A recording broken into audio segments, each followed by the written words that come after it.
queremos sempre bendizer e adorar ao Senhor de todo o nosso coração.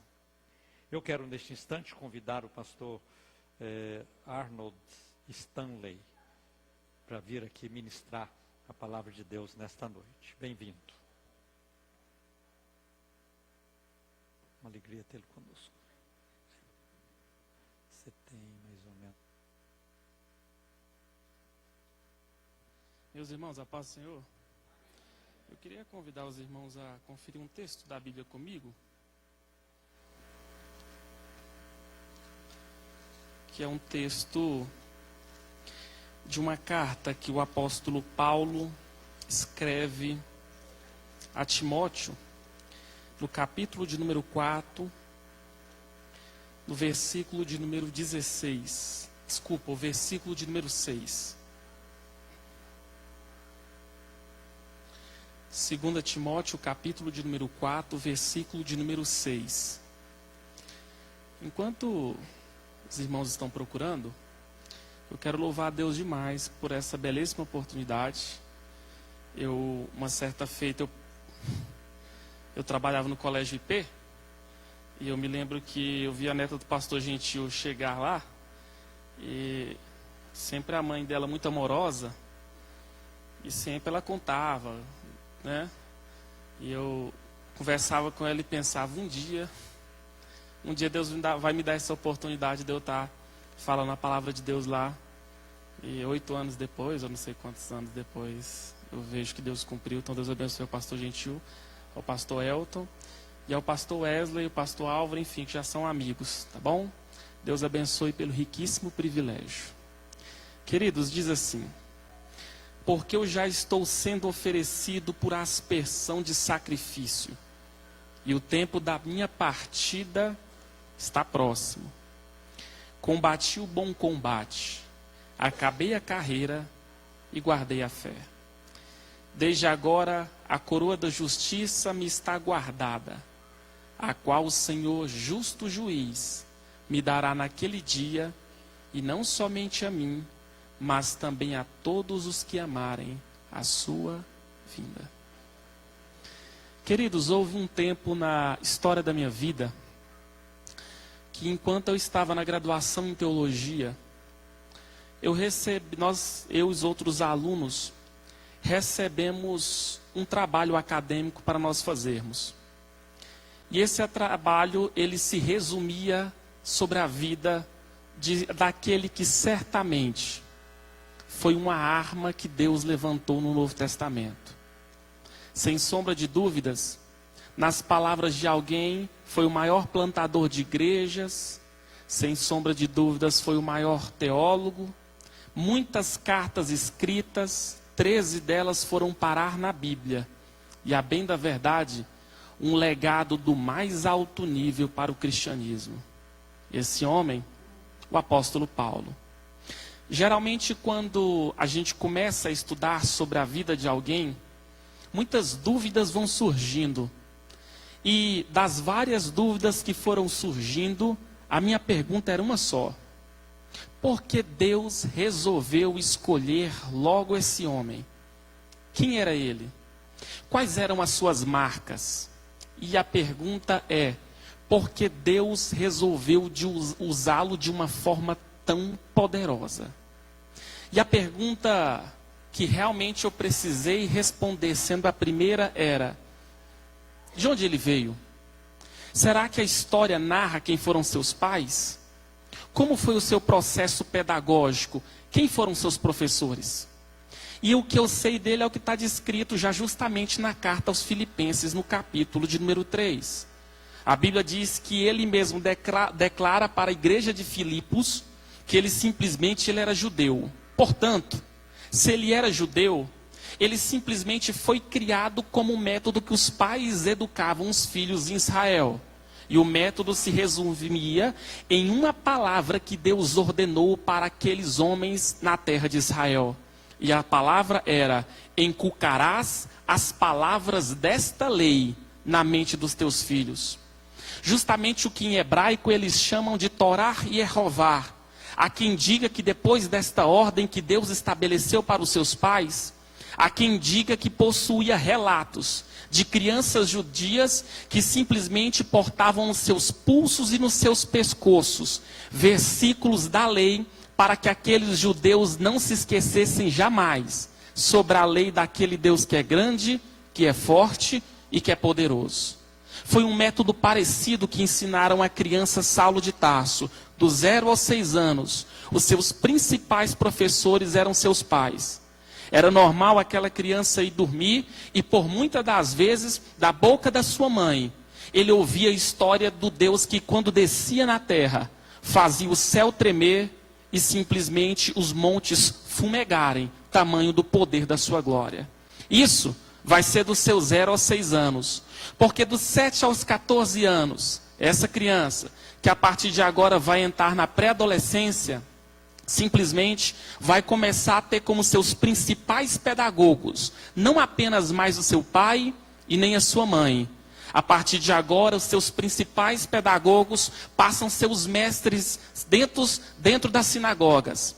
Pela primeira vez, o pré-adolescente começa a ter contato com pergaminhos. E o que é interessante é que os anos que ele vai ficar dentro das sinagogas, simplesmente a fome pela lei vai só crescendo e aumentando. Crescendo e aumentando.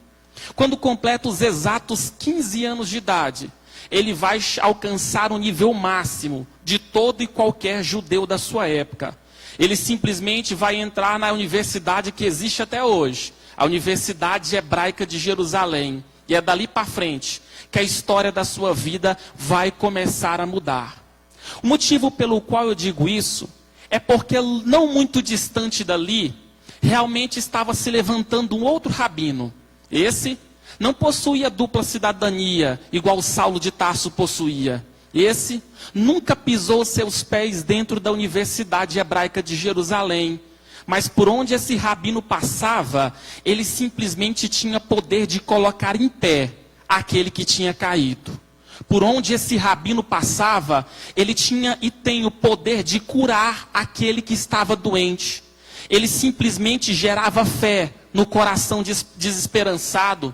Ele simplesmente colocava na luz aquelas pessoas que estavam nas trevas. E o mais importante de tudo, esse rabino, ele simplesmente estava desviando a rota das pessoas que iam direto para o inferno. E a partir de agora, as pessoas, se começassem a crer no seu nome, teria a rota mudada para a nova Jerusalém celestial. Esse rabino, Jesus Cristo de Nazaré da Galileia. E nós queremos acreditar que nós estamos aqui nessa noite, não é por causa dos homens, mas é porque Jesus está aqui no nosso meio, através do seu doce Espírito Santo de Deus. Eu fiz um paralelo das duas histórias, para dizer para os irmãos que a história desses dois homens se cruzaram. Jesus, antes de subir aos céus, ele olhou dentro dos olhos dos apóstolos e passou uma ordem. E a ordem é: ide por todo o mundo, pregai o evangelho a toda criatura. Quem crê e for batizado será salvo. Quem, porém, não crê será condenado.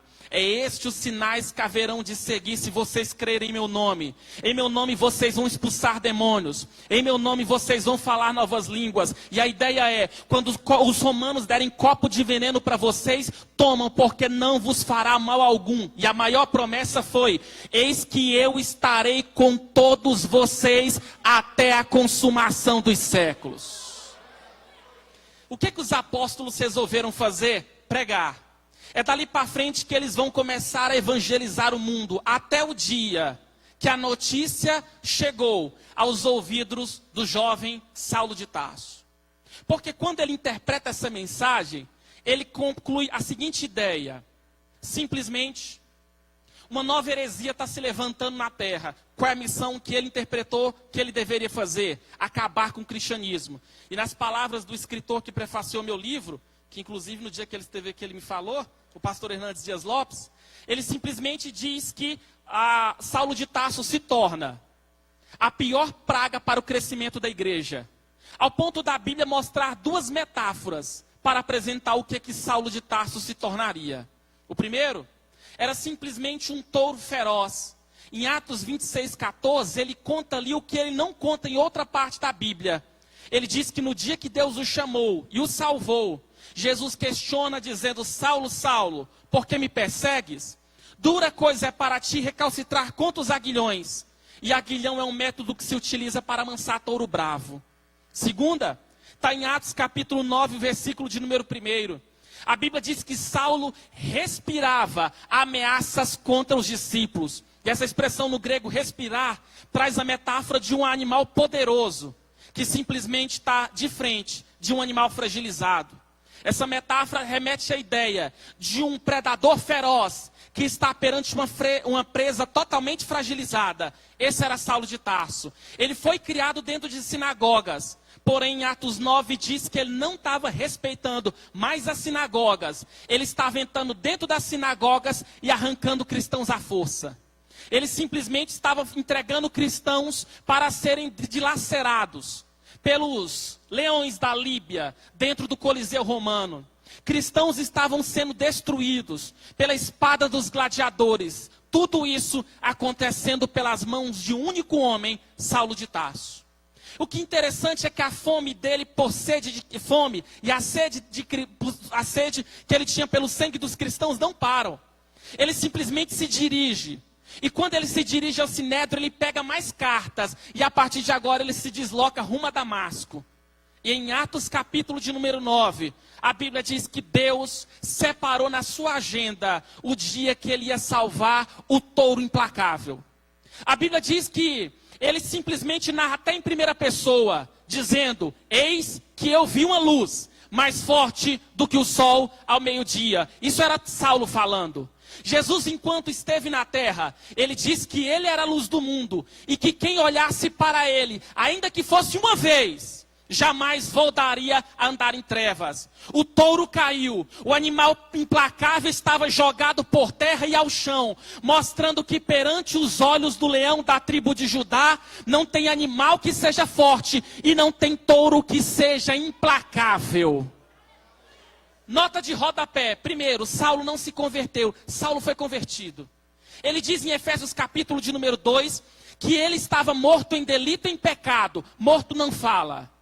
Morto não tem desejo, morto não tem sentimento, morto não tem vontade. Ele vai dizer que foi Jesus quem chegou e vivificou. Ele aplica isso para a igreja. E eu gosto de uma frase de Santo Agostinho, quando ele vai dizer que graça é a ação de Deus em recrutar pecadores das trevas para a sua maravilhosa luz. Eu quero que você entenda que você está aqui nessa noite, não é porque a sua carne quer, mas é porque Jesus te agraciou e te trouxe para esse lugar. Segundo, a frase do Dr. M. Baldes é fantástica. Ele vai dizer que graça era o alguém que veio na terra e se fez ninguém. Pegou ninguém que nós éramos e está transformando para alguém da sua glória. Jesus era o alguém que veio na terra e se fez ninguém. Pegou ninguém que nós éramos e está transformando para o louvor e para a sua glória. Só que só tem um problema. Saulo se converteu. Como é que vão dar notícia que o touro implacável agora é crente? Para os irmãos terem noção, não falo agora como teólogo, falo como historiador. Na minha opinião, Hitler foi acusado por fazer os métodos de tortura mais estranhos. Esmaga crânio, arrancava fetos de dentro da barriga de mulheres, colocavam ratos e mandava costurar. Porque na mente dele, era mais fácil, era melhor um judeu carregar ratos dentro do seu ventre, do que carregar um filho judeu. Agora imagina só que isso aqui fosse uma comunidade judaica, só um exemplo. E Hitler estivesse vivo. E o pastor gentil pegasse esse microfone e falasse assim: quero dar uma boa notícia para os irmãos. Saulo de Tarso se converteu. E no próximo culto ele vai estar aqui com a gente. Uma pergunta bem clara. Você iria acreditar que ele converteu? Não. Foi assim que a igreja não acreditou que ele estava convertido. Só que a Bíblia diz que mesmo Saulo fazendo isso, em Atos capítulo 9, versículo 20, diz que Saulo não se importa. E a Bíblia diz assim: e Saulo começou a pregar, dizendo: Jesus é o Filho de Deus. Só que isso em Atos 9, 20. Só que em Atos 9, 23, a Bíblia diz assim: e Saulo começou a demonstrar que Jesus é o Filho de Deus. Você vai perceber que os dois verbos eles são diferentes. O Saulo de Atos 9:20, ele prega que Jesus cura. O Saulo de Atos 9:23, ele prova que Jesus cura. O Saulo de Atos 9:20, ele prega que Jesus liberta. O Saulo de Atos 9:23, ele prova que Jesus liberta.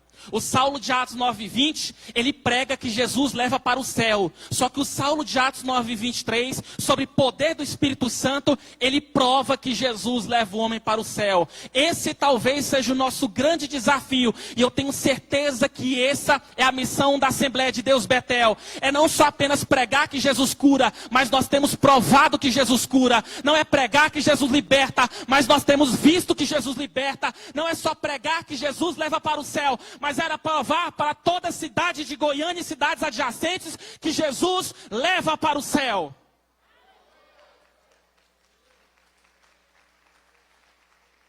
A Bíblia continua falando a história dele. O próximo texto vem para Atos 9:13. A Bíblia diz que naquele dia se reuniram os doutores. E com a reunião desses doutores, a Bíblia diz assim em Atos 13:2. E disse-lhes o Espírito Santo. A nota de rodapé. Primeiro, o Espírito Santo diz. O Espírito Santo fala. O Espírito Santo, ele não é necessariamente um azeite. Ele é representado por um azeite. Ele não é uma pomba, ele é representado por uma pomba. Mas o Espírito Santo é uma pessoa. E nós queremos acreditar que quem dirige, quem orienta esse culto nessa noite é o Espírito Santo de Deus. Não importa o nível do evento, não importa quem esteja lá, pregador de renome, cantor de renome, seja quem for, o que faz a diferença é o Espírito Santo de Deus. Primeiro, o que é que o Espírito Santo fala? Separai-me a Barnabé e a Saulo. Se você reparar no texto, você vai perceber que não é que o Espírito Santo fala assim, coloca Saulo para depois Barnabé. O Espírito Santo ordena para que o doutor em teologia simplesmente sirva um analfabeto. O que o Espírito Santo estava querendo ensinar para Saulo de Tarso? Primeiro, sobre o poder de servir. Segundo, irmãos,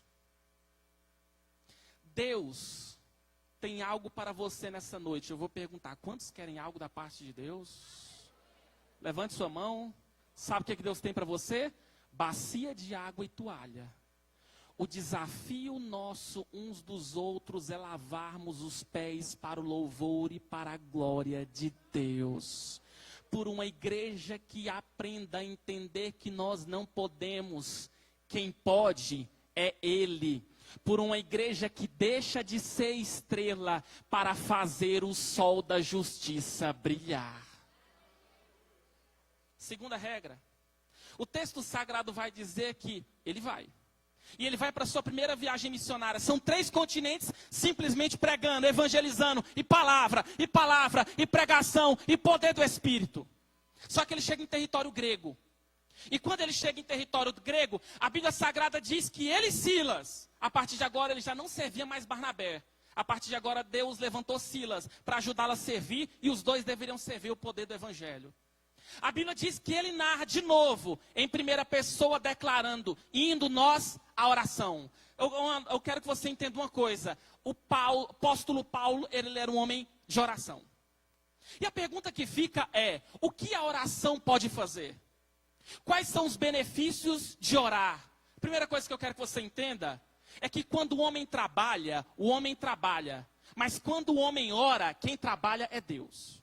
Segundo, Jesus disse que quando nós fôssemos orar, nós deveríamos orar assim: Pai nosso que estás no, venha a nós o teu. É isso que a oração faz. A oração traz o reino de Deus, o reino dos céus aqui para a terra. Eu me lembro de uma certa feita, que simplesmente a minha casa, eu não era casado ainda, simplesmente eu morava com os meus pais. Pastor Gentil, veio um vento tão complexo que quase a nossa família foi toda destruída. E eu me lembro do dia que eu dobrei o meu joelho dentro do quarto da minha mãe. E eu sei que foi o Espírito Santo. Ele falou dentro de mim, falando assim, ó, Starley, enquanto nessa casa tiver pelo menos um de joelho dobrado, Satanás vai continuar soprando, mas essa casa jamais irá cair. E eu tenho essa palavra de Deus para alguém aqui nessa noite. Se você, eu falo você, é você que me está aqui ouvindo falar. Se você plantar o seu joelho, não é isenção de que Satanás não vai tentar simplesmente derrubar a sua casa. Mas se você plantar o seu joelho, a sua casa não irá cair para a glória de Deus. Esse é o poder da oração. Paulo disse que estava indo orar. O que é interessante é, ele vai para a sua primeira viagem missionária, vai para a segunda viagem missionária, e o que é interessante é que na sua segunda viagem missionária ele é preso. Vão amarrá-lo, e simplesmente amarrá-lo nessa posição. É estranho, né? Mas foi assim, ó. Vão pegar os seus tornozelos e vão prender justamente, vão pegar os seus pulsos e prender os tornozelos. Ele vai ganhar sessões de chicotadas. Eu queria conferir com todos os irmãos o que ele mesmo relatou do que fizeram com ele naquele dia. Eu queria convidar os irmãos a ler um texto da Bíblia, que é em 2 Coríntios capítulo 11, versículo de número 24.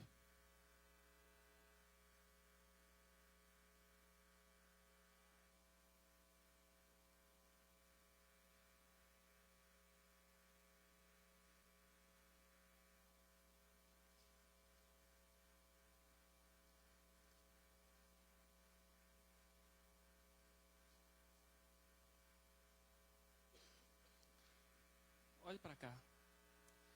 2 Coríntios capítulo 11, verso 24, ele diz assim: recebi dos judeus 5 sessões de açoite menos 1. Algumas Bíblias traduziram 5 sessões de quarentena menos 1.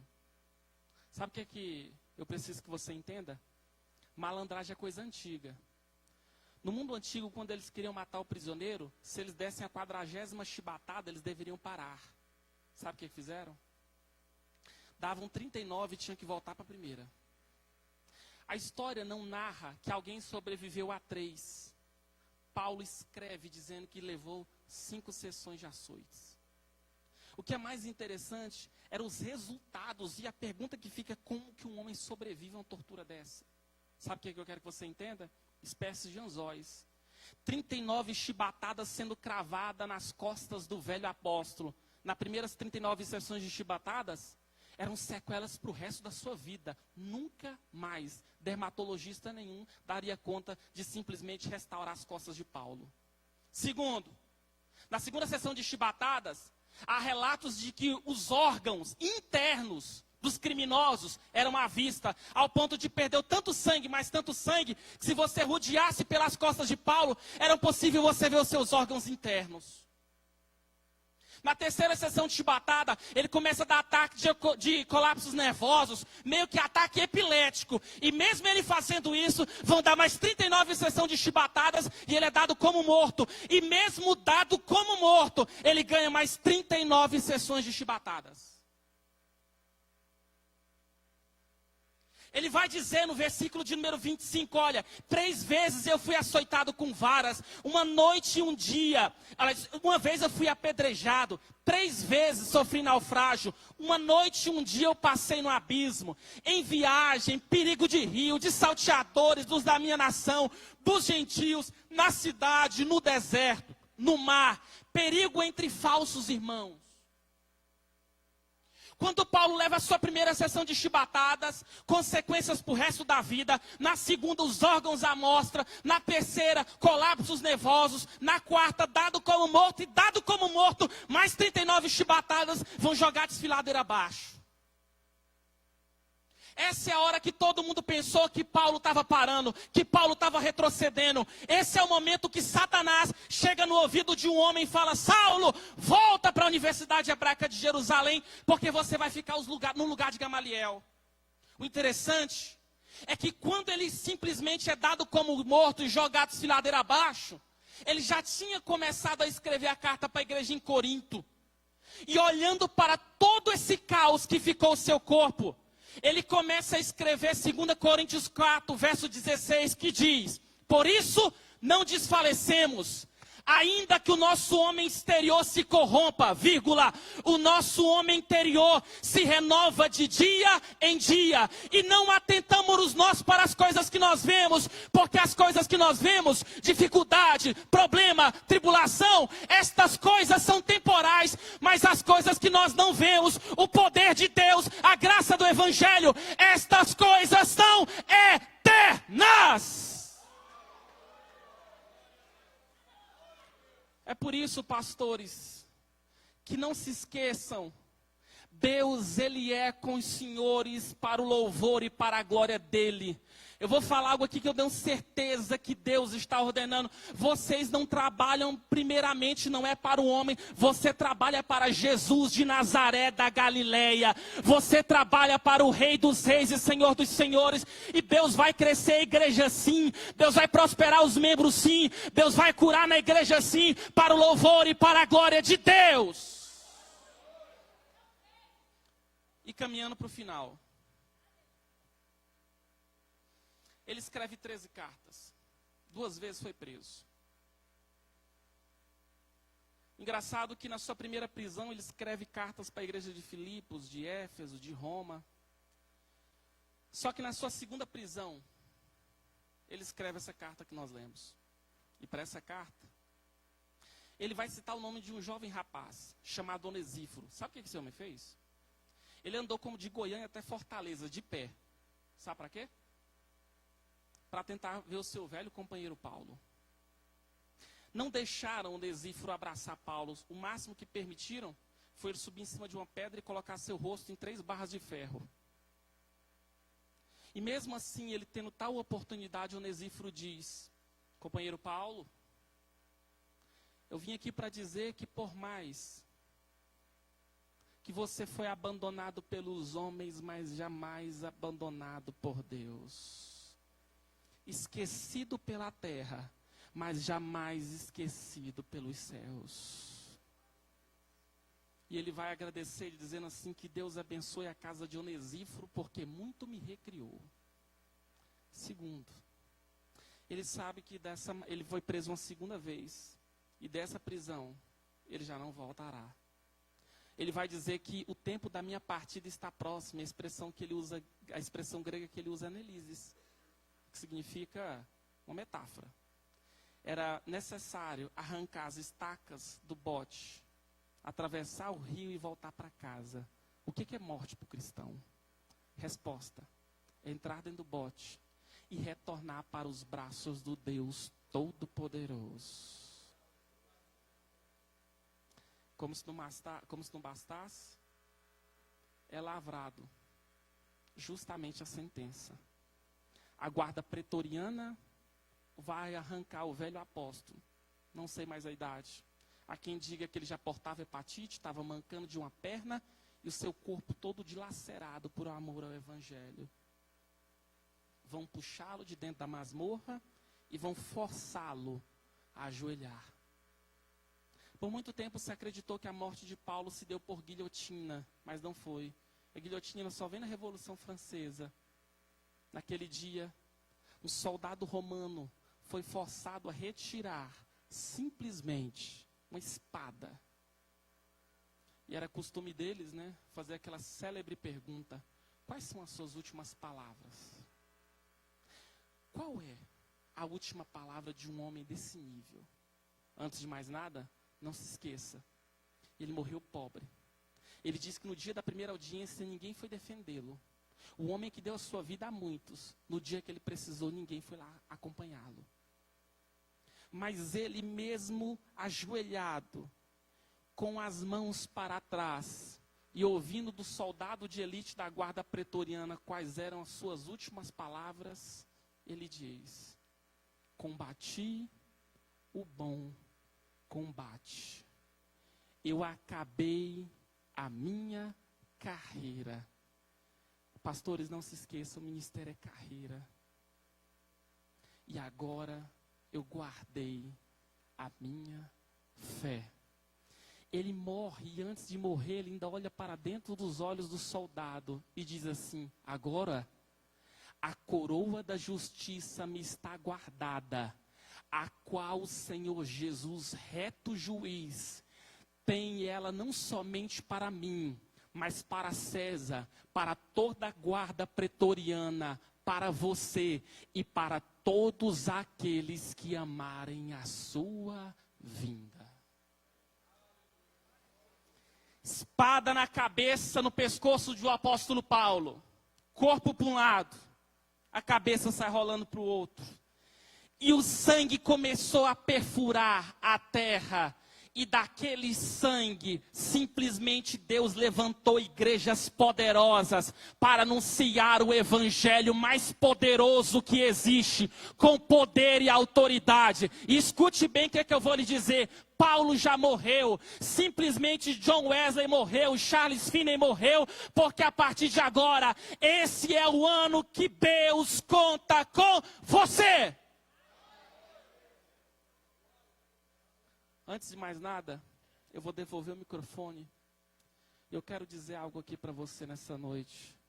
Que o Espírito Santo fortaleça o seu coração. Levante suas mãos e receba o Espírito de consolo. Ainda que os homens te abandonem, Deus jamais irá te abandonar. Ainda que os homens simplesmente te virem as costas, os céus está com você para o louvor e para a glória de Deus. Irmãos, eu agradeço. Não sei se eu passei do horário, mas eu só quero ainda anunciar. Eu vou estar ali, eu vou estar vendendo um livro que eu escrevi para jovens, com vários temas interessantíssimos. As pessoas têm dado muito relato desse livro. Eu fiz 1000, só sobrou 15. Eu ainda vou ter alguns livros dos escritores da outra editora, uma análise uma análise psicológica de José, lá no Egito, seus possíveis problemas emocionais, ótimo para líderes. Vou ter um livro que fala sobre o poder do pentecostalismo na sociedade, uma análise histórica. Vou ter um livro de um amigo meu, eu estive pregando domingo lá na igreja dele, inclusive o Frank, que presidia o Mabego, sobre tanto que a pressão pode pôr líderes em depressão. Eu gravei até um vídeo no meu canal no YouTube, citando estatísticas e como isso anda sério. De um outro escritor da editora, uma análise justamente de um dos reformadores, sobre como ele lia, interpretava e pregava a palavra. Um outro livro sobre metodologias para se trabalhar com crianças. Um livro que tem saído demais. Lembra do Sermão das Bem-aventuranças? O Dr. Hermes Termaia, um amigo meu, ele é professor no Mackenzie de São Paulo, e ele simplesmente fez uma análise exegética do que Jesus quis dizer no Sermão da Montanha. Esse livro ele é fantástico. E um que é uma análise do tabernáculo, explicada versículo por versículo. Eu tinha um livro do Dr. Edmundo, só que esse eu não vou vender não, porque seria muito... Como é que eu vou vender o livro do homem na cara do homem, né? Isso aí é muito... Entendeu? E por isso que eu preferi deixar lá no carro, viu, doutor? Mas Deus abençoe. Queridos, Deus abençoe.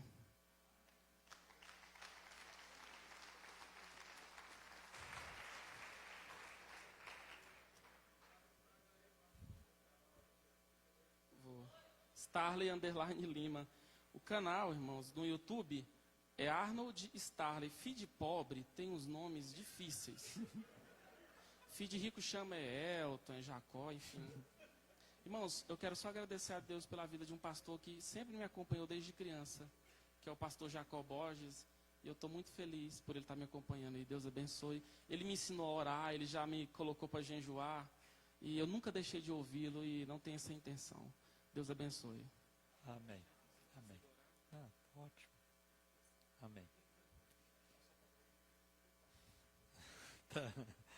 Graças a Deus por tudo, né?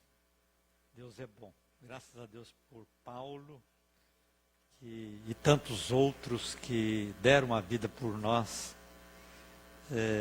a favor do Evangelho. Gastaram a vida a nosso favor. Jesus foi o único que morreu por nós. Mas muitos outros morreram pelo Evangelho.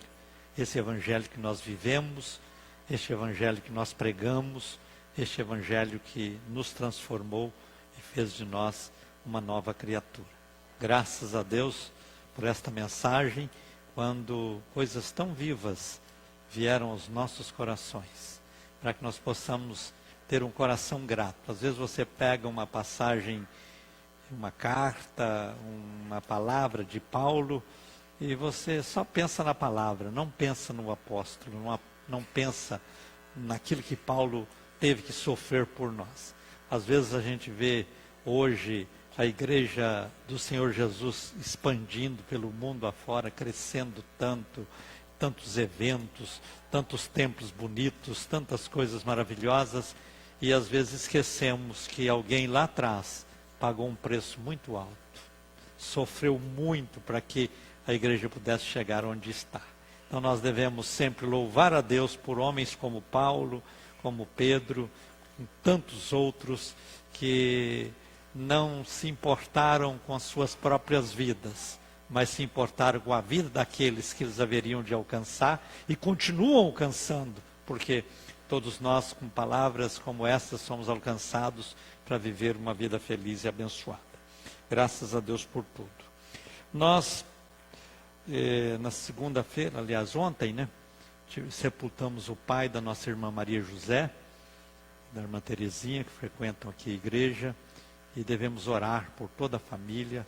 Irmão João Porfírio, ele não era membro aqui da nossa igreja, era membro de uma outra igreja lá na região dele, mas a Maria José e a Terezinha frequentam aqui. Eu louvo a Deus pelo marido da Terezinha, que está aqui hoje, muito bem-vindo. Fala para eles que nós estamos orando, pedindo a Deus para consolar e confortar. Ele faleceu na terça-feira à noite, na segunda-feira à noite, não é isso? E faleceu na segunda, o velório foi de segunda para terça, e ontem pela manhã foi o sepultamento. Que Deus possa estar abençoando. Nós precisamos sempre orar pela China, por causa dessa enfermidade cruel que surgiu lá. Eu sei que parte disso, eles são os verdadeiros culpados, porque é um país que sempre rejeitou o Evangelho, um país que prendeu muitos crentes, já matou muitos crentes, já perseguiu muitos crentes, um país que proíbe a pregação do Evangelho de maneira clara, um país que impede o avanço da igreja, apesar de que a igreja lá está expandindo mais do que nunca, no esconderijo, nos refúgios, nos porões, mas o governo é claramente contra.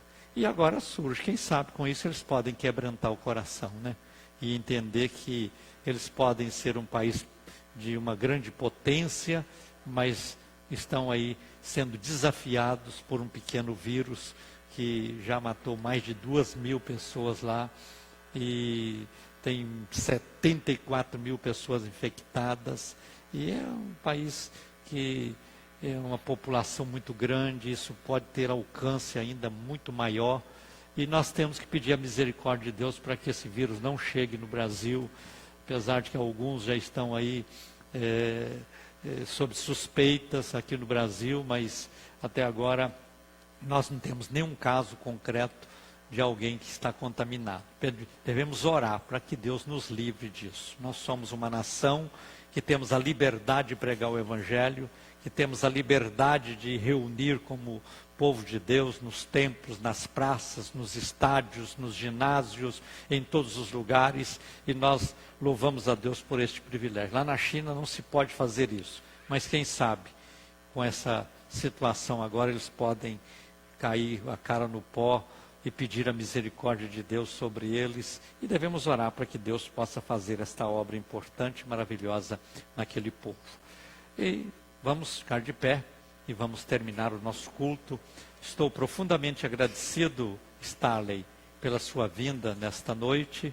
Gostei muito de ouvi-lo e espero poder ouvi-lo mais vezes aqui ou em outros lugares, mas principalmente aqui, porque eu sou daqui, Graças a Deus pelas feiras. Obrigado, pastor Wesley Teles, por ter trazido o Starley hoje para trazer essa mensagem.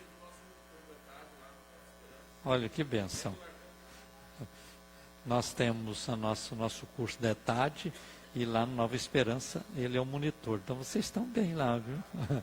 Estão bem, graças a Deus.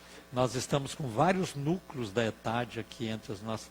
Hoje nós já temos quase 100 alunos fazendo o ETAD. Juntando os núcleos, já estamos beirando 100 alunos. Parece que 82, né, irmão? Não está aí a coordenadora, né, irmã Ana Maria? Ah, tá.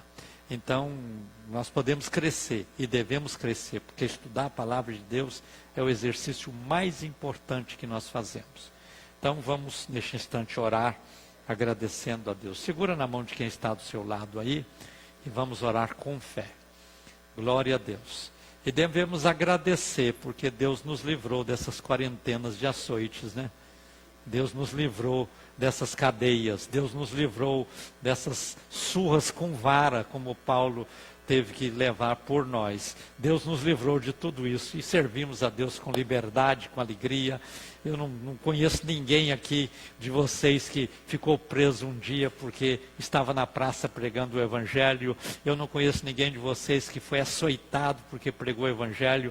Eu não conheço ninguém de vocês que passou qualquer vexame por pregar o Evangelho. Pelo contrário, nós somos aplaudidos por pregar o Evangelho. Então nós devemos dar graças a Deus. Vocês que vieram do Tiradentes, muito bem-vindos. Graças a Deus por vocês. Eu vi chegar ali o pastor Clever, Deus te abençoa, pastor Clever, pastor França, Deus te abençoa também. Graças a Deus por todos vocês. O pastor Vinícius também chegou, graças a Deus pela sua vida. E assim, louvamos a Deus por todos vocês que aqui estão nesta noite. Levante essa mão que você está segurando e vamos orar. Querido Deus e Pai, somos profundamente agradecidos por estes momentos preciosos que passamos nesta noite, na Tua presença, neste santuário.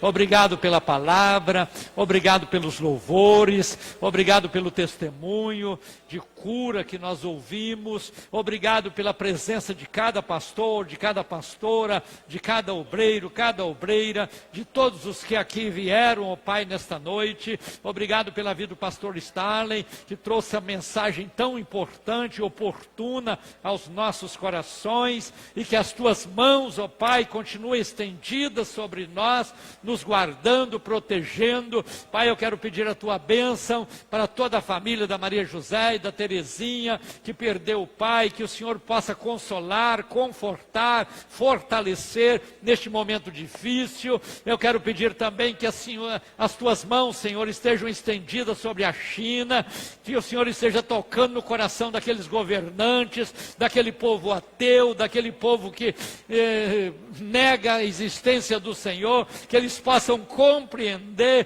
que o Senhor é o maior, que o Senhor é o principal, que o Senhor é o único que merece ser honrado, adorado, louvado e glorificado. Pai, haja naquele país, haja a favor daquele povo que está sofrendo ali, e aproveita este momento para abrir as portas do Evangelho naquele lugar, convencendo aqueles homens, aquelas autoridades da oportunidade de conhecer a Ti e servir a Ti. Pai, se com todos nós, eu te peço no nome de Jesus. E o povo de Deus diz, amém. Quem diz amém, aperte a mão de alguém e diga a paz do Senhor. Sábado